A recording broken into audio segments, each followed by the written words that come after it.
Komunismus tu žádný nebyl ještě. Nebyl. Oni dneska se zaklínají tím, že byl zrušen komunistický režim. Jaký? Žádný nebyl.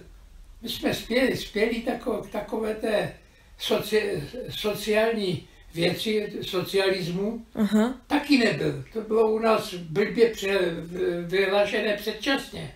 Za Novotného, že ho hlásil, tak jsme dosáhli nedosáhli. Ale bylo sociální zabezpečení perfektní, lidé měli jistotu, kterou dneska nemají. Ty nemáš taky jistotu, i když vyštuduješ, tak nemáš jistotu, když to bychom ji měli. Jo, byla jistota, bez diskuze.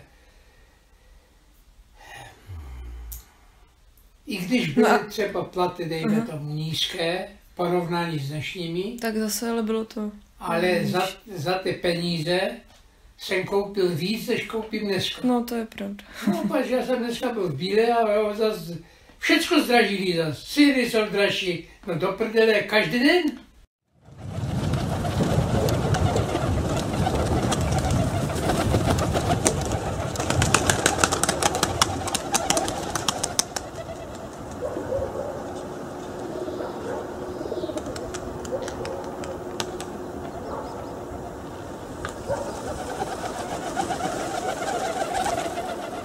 Dneska 46% obyvatel říká, že se za minulého režimu měli líp. Skoro polovina lidí, jo, oni včera vystrkovali kde jakého darebáka, který vydělal na 89. roce, kuponová privatizace, že jo, rozkradení všehokoliv.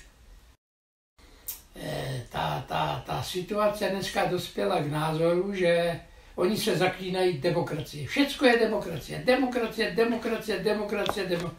Není to pravda. Ta demokracie je sprofanovaná, poněvadž dneska se s tím zaklíná kdekdo. Jo. No, takže samozřejmě jakože situace je dneska taková, nás jako těch poctivých, tak pořád řadím mezi ty poctivé, ubývá. Paní obžalovaná doktorko Horáková, slyšela jste obžalobu, porozuměla jste jejímu obsahu? Ano. Víte tedy, co se vám klade za vinu? Ano. Cítíte se vina těmi skutky, jež jsou v obžalobě uvedeny a které se vám kladou za vinu? Cítím se vina činy, které jsem doznala a které podle trestních dnes platných zákonů zakládají jejich skutkovou podstatu. Tu Horákovou, to byla chyba, že jsme to vůbec tenkrát realizovali. Ale to bylo na nátlak Sovětů, to bylo celosvětově. V Bulharsku, v Sovětském svazu, v Maďarsku. Všude si hledali nepřítele ve vlastních řadách. My jsme si je našli ve Slánským a já nevím, v celé Šlínkově a já nevím, celá řada dalších. A mám taky samozřejmě názor na to, na popravu v té době. Existovaly zákony. Kdo chtěl, tak je porušoval. Kdo nechtěl, tak je neporušoval. My jsme všichni neporušili zákony. Horáková, i když ji dneska vydávají za mučednici, ona šla ve prospěch pravice. Co klidněte, tady máte?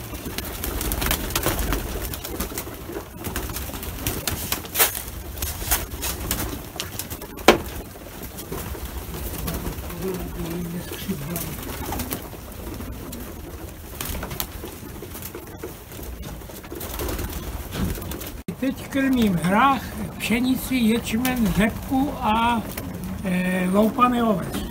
Aha. A nebudu omezovat, teď už jim budu dávat jenom, dejme tomu 80 nebo 70%, jenom ječmene. A pozor.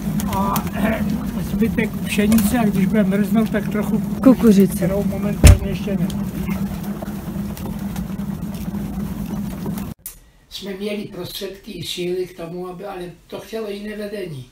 Víš? To vedení, které bylo potom, jakéž byl slabý na to nebyl Dubček, to bylo ještě horší. Pak Dubček to byl posera, všech poserů, že ho ten furt nosil pod ty petice, jak ho podporujou a tak dále, brečel a tam, no hrůza. To nebyl žádný vedoucí tajemník partaje, nebo generální tajemník.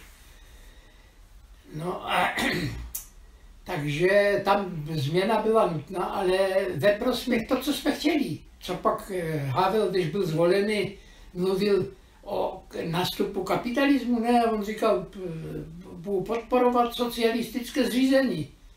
Ja, a co bylo? Zlikvidovali se naše zbrojní výroba, která byla na světové úrovni. Polikvidovali jsme kde co? Ja, na Slovensku. No. Takže tam byla chyba obrovská. No. Tak bohužel teda řešilo se to tím, že jsme víceméně vyklidili pole. O žádnou revoluci nešlo. Tam šlo o takové dobrovolné předání moci. Ti přišli k tomu jako slepě k housním, dizidenti, jo. No partaj nakonec zvolila Urbánka tajemníkem, no to byl vypravčí z Brna, který neměl žádné zkušenosti s vedením partaje. No a pak se to začalo už projevovat. Svoboda, byl Jiří Svoboda, že jo, dneska režisér, to byl taky kdysi vedoucí tajemník partaje a tak dále, no. Takže já nevím, no, to víš. Takže já jsem v tom viděl od jak živa. Vždycky teda jako perspektivu.